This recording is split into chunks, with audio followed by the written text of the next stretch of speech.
Em nome do Pai, e do Filho, e do Espírito Santo. Amém.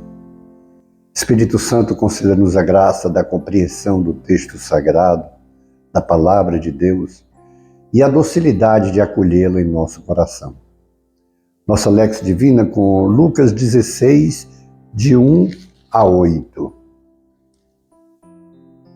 Jesus dizia ainda a seus discípulos: um homem rico tinha um administrador que foi denunciado por dissipar os seus bens. Mandou chamá-lo e disse-lhe: que é isso que ouço dizer de ti? Presta contas da tua administração, pois já não podes ser administrador. O administrador então refletiu: que farei, uma vez que meu senhor me retire a administração? Cavar não tenho força, mendigar tenho vergonha. Já sei o que farei para que, uma vez afastado da administração, tenha quem me receba na própria casa.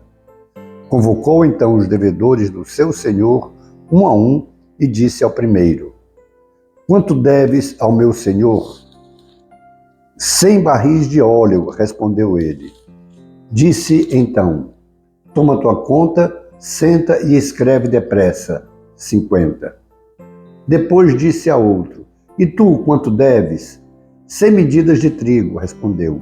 Ele disse: toma tua conta e escreve 80. E o Senhor louvou o administrador desonesto por ter agido com prudência, pois os filhos deste século são mais prudentes com sua geração do que os filhos da luz. Palavra da salvação. Glória a vós, Senhor.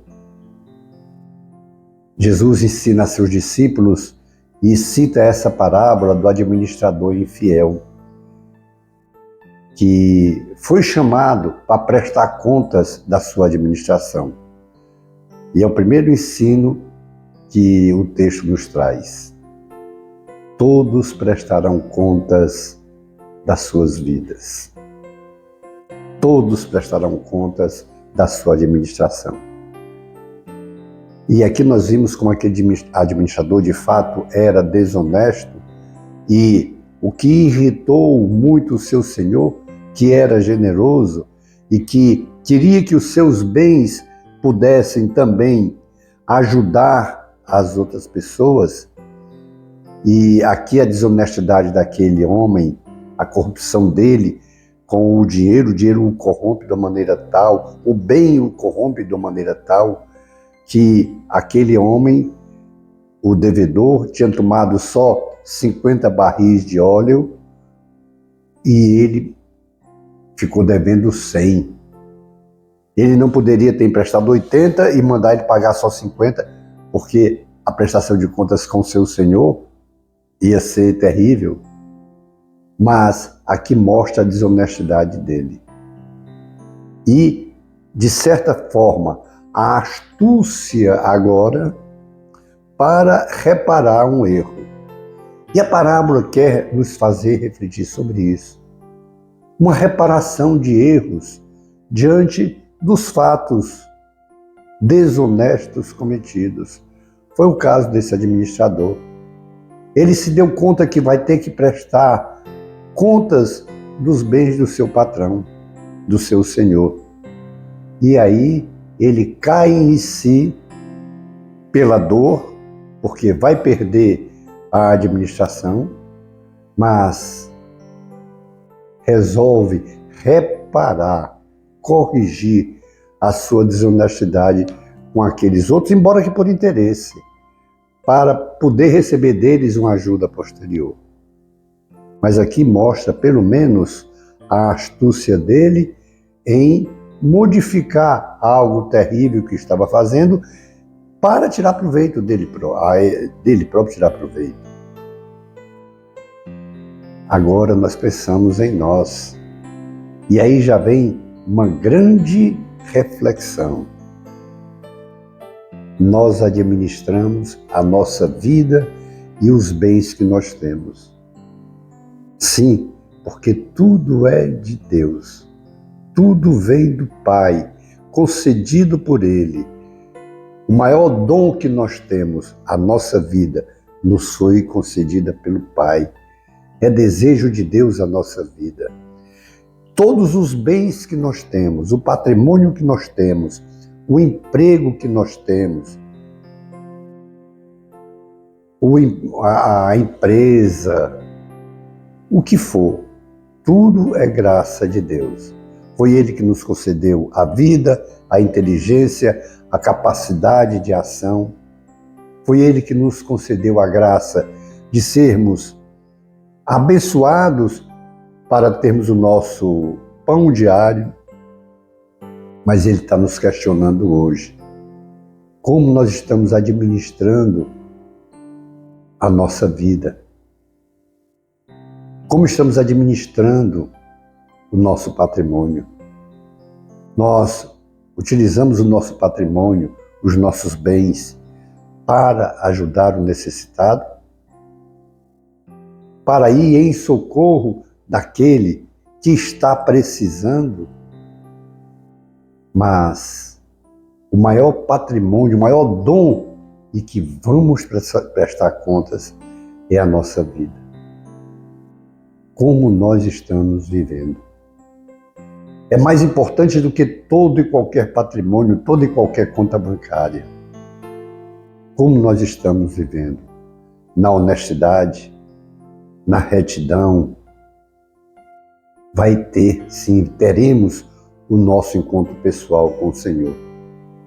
E aí vai passar o livro da nossa vida com Ele. Mas uma coisa também é maravilhosa. Quando o Senhor nos convida ao arrependimento, à conversão, o nosso livro começa a ser escrito a partir daí. O que ficou para trás, os pecados cometidos, os adultérios, as fornicações, as devassidões, as corrupções, depois que elas são confessadas, arrependidas e buscamos ter uma nova vida, tudo isso fica para trás. É como que fosse apagado os males que nós fizemos. O que conta é a partir de agora. É bem verdade que ficam as penas a serem pagas por conta das faltas, por conta do pecado. Sempre fica pena. Mas aí é outra graça especial. A igreja até nos concede as indulgências plenárias e nós não podemos perder a oportunidade de termos as indulgências plenárias, porque além do pecado perdoado pelo sacerdote, nós temos também as penas apagadas. É a indulgência plenária, uma graça especial que a igreja nos concede. E a gente pode um dia rezar com isso aqui, orar com esse, a partir da leitura que for favorável. Mas hoje o Senhor nos convida a refletirmos sobre a nossa vida, a refletirmos sobre o nosso encontro com Ele, de como nós estamos administrando a nossa vida. E é uma reflexão para um arrependimento, se for de uma maneira leviana, e uma busca de conversão, para uma mudança de vida. Sim, porque esse é o desejo do Senhor, que todos nós nos salvemos. Depende agora, a graça já está aí, depende agora de nós tomarmos posse e, com todo o empenho, procurarmos viver diferente. Façamos agora esse compromisso, um compromisso de administrar de uma maneira diferente a nossa vida, de administrar os valores que o Senhor nos concede de uma maneira reta, pensando em Deus e no próximo, como é em si mesmo. Depois disso, contemplemos as maravilhas do Senhor em nossas vidas. Glória ao Pai, ao Filho e ao Espírito Santo, como era no princípio, agora e sempre. Amém. E pela intercessão da Sagrada Família de Nazaré, abençoe-nos o Deus Todo-Poderoso, o Pai e o Filho e o Espírito Santo. Amém. Face de Cristo, resplandecei em nós.